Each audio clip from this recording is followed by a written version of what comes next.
There are gang detectives on scene, but also just to go back to what Mayor Mendenhall said is that we cannot analyze the motivation for the shooting. There's just so much we don't know yet. But they are looking at the possibility that it could be multiple shooters. I'm wondering if at any point tonight you've heard why they think that might be.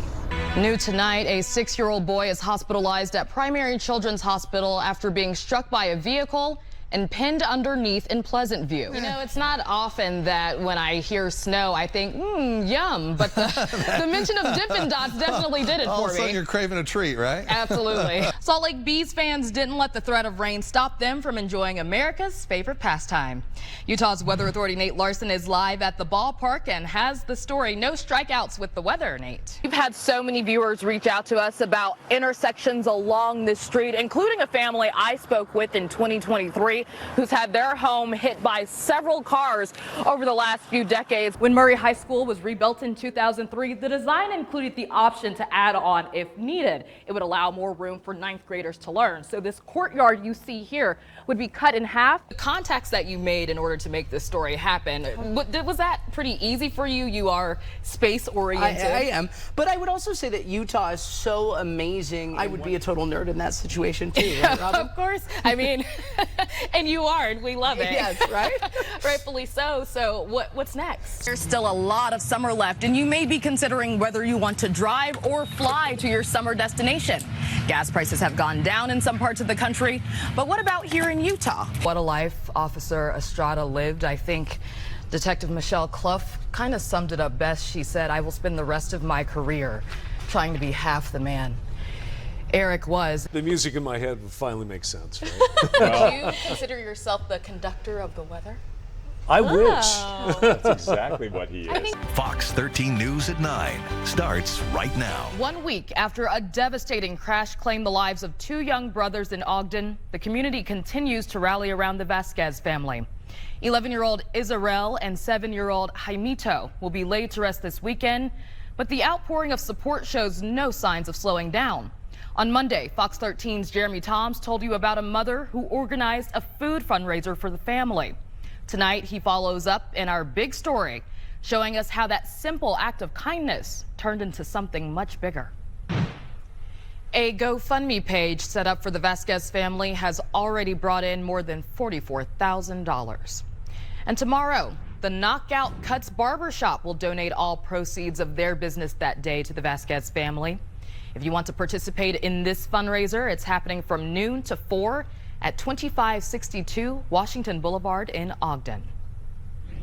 As for the 14-year-old juvenile suspect who police say was behind the wheel in last week's crash, the Weber County Attorney's Office filed 8 charges against that suspect, including 2 first-degree murder charges. We'll be tracking the case closely as it makes its way through the courts. 2 teenagers are dead and another fighting for their life tonight after a crash in Juab County. Investigators say the 3 teens from Riverton were speeding down Weiss Highway Thursday night when their truck rolled multiple times. None were wearing seatbelts, and all 3 were thrown from the vehicle. Fox 13's Southwest Valley reporter Carolina Hassett is in Riverton, where the community is grappling with this heartbreaking loss. Thinking of their families tonight.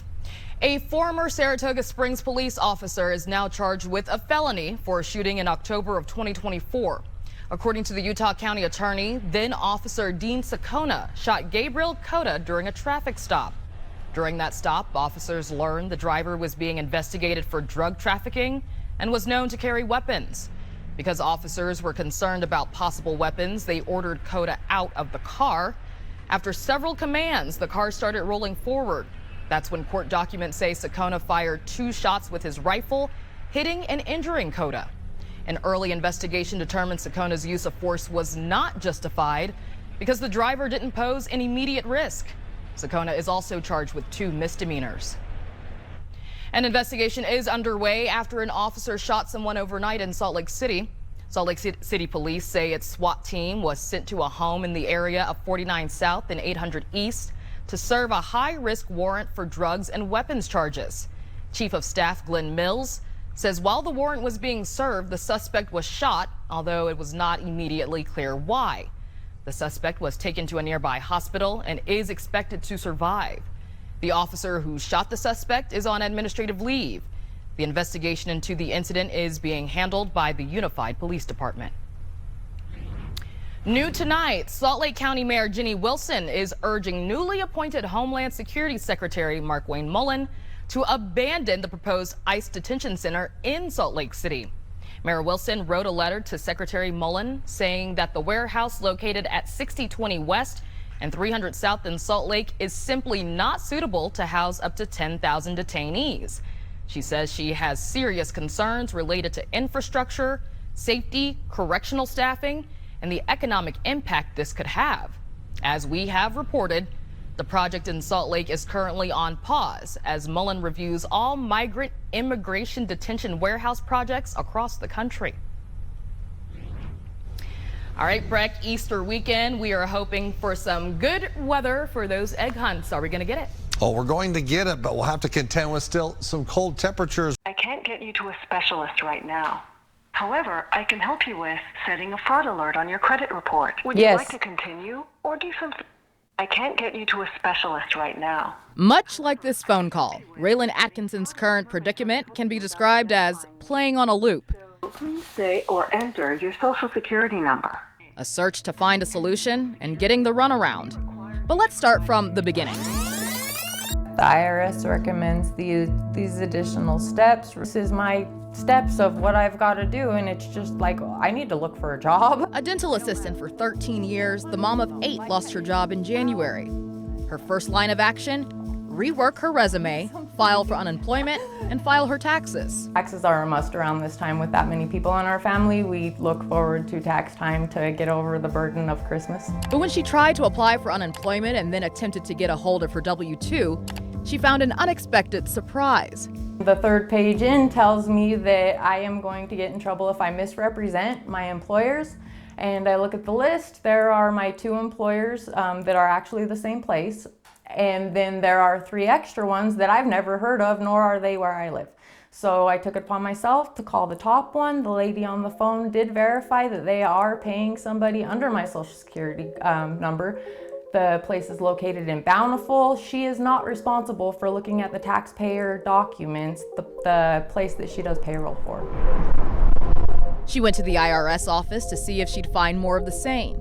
She was told there were pages of tax documents with her social, all from different employers dating back to 2022. Next, during her trip to the unemployment office in Taylorsville, she was told to call the Federal Trade Commission to get an identity theft pin, which she promptly did, but couldn't get a clear answer on how to use it. And to add insult to injury, I went to go log into Experian because that was another place that I have to look is at my credit file. And my phone number that I've had for 10 years, all of a sudden isn't the phone number they have on file for my Experian account. So I can't even log into it. She contacted police in West Jordan where she lives, who told her she'd have to file separate police reports in each city where her social security number was being used. Left with more questions than answers, that's when she reached out to Fox 13. We started with the trip to that first mysterious employer listed on Raylan's unemployment profile. It's an HR company hired by businesses to do their payroll. Because they too were unknowingly victims of this crime, we won't name the company. My name is Robyn. I'm with Fox 13. This is my photojournalist call. We're hoping that we can get some answers. After a little digging and talking to the Social Security office, we see that someone that's being paid by you guys is using her Social Security number to do so. I did speak to somebody on the phone and they verified it here. After a brief wait, we were told they'd have to speak to their attorneys before we got any answers. We have yet to hear back from them weeks later. Our next step? Filing police reports in each city where we knew Raylan's social security number was being used. We started with Kaysville Police. Because this is an active investigation, we can't name the business Raylan reported to their department, but we did learn that her identity fraud case was not the first Kaysville Police have seen. There's definitely a rise, especially over the past few months. Like I've said, I've taken probably 6 of these kinds of cases in the past couple of months. So what happens to the person? Like if you get the perpetrator, what happens?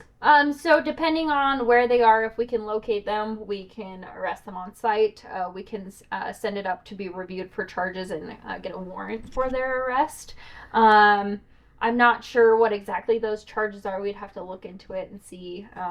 What happens if they have a fake social security card with my number. They could be charged with that too. This particular case seems very broad, and so there is going to be a lot of legwork on the victim to start looking at where are all the messes that I have to clean up. Eva Velasquez with the Identity Theft Resource Center says they too have seen an increase in consumer social security numbers being misused. While it's not easy to find out you're a victim, remember, Raylan first discovered by looking at her unemployment profile. Eva says one of two things could be happening. There is a difference between your social security number being misused to actually gain employment, meaning that somebody fills out that paperwork and then they go to the job. Or there's this. We saw during the pandemic the huge numbers of thieves using our data to apply for fraudulent unemployment benefits. They didn't actually do the work. They never had those jobs. They just used the data to apply for those benefits. Then there's Raylan's taxes. We learned because she's a victim of identity fraud, for the time being, she won't be able to file her taxes electronically and has to deliver them to the tax office by hand. But could one of the fraudsters receive her return? Yeah, for Utah, there's actually quite a few different options that the person like that would have. Jason Gardner with Utah's Tax Commission says for her state return, not necessarily. If a return is sent to the wrong person, that return would be reversed and you can still claim your refund as normal. Once potential fraud is reported, an indicator is put on the account. If anything changes from year to year that seems suspicious, like for example, their bank account that it's being deposited, their refund is being deposited into, changes from the previous year to this year, that's usually an indicator that the money's trying to go a different way. Or if the address changes and they want a paper check, that's another indicator. I can't get you to a specialist right now. So that brings us back here. However, I can help you with setting a fraud alert on your credit report. Would you like to continue? That loop Raylan seemed to be stuck in may not ever come to a complete close. To return to the previous menu. A realization this is not something you can just leave behind, but only keep an eye on. I can't get you to a specialist right now. Mine will never be my identity again. It will never be just my identity again because I'll probably always have something weird pop up. To return to the previous menu, say... Operator? Here is some good news. Raylan starts a new job this week. The Identity Theft Resource Center was able to help her immensely. So here are some things you can do if you find yourself in this situation. You want to contact all 3 credit bureaus and obtain credit reports from all of them. You'll want to freeze your credit. File a report with your local law enforcement stating you are a victim of identity theft. Contact the IRS. You'll fill out Form 14039. Then ask for documentation that fraudulent activity has been cleared. Finally, contact the Social Security Administration. Create a MySSA account online and review the earnings records compared to the wages reported on your W-2. If you see fraudulent activity, you can report it to them there.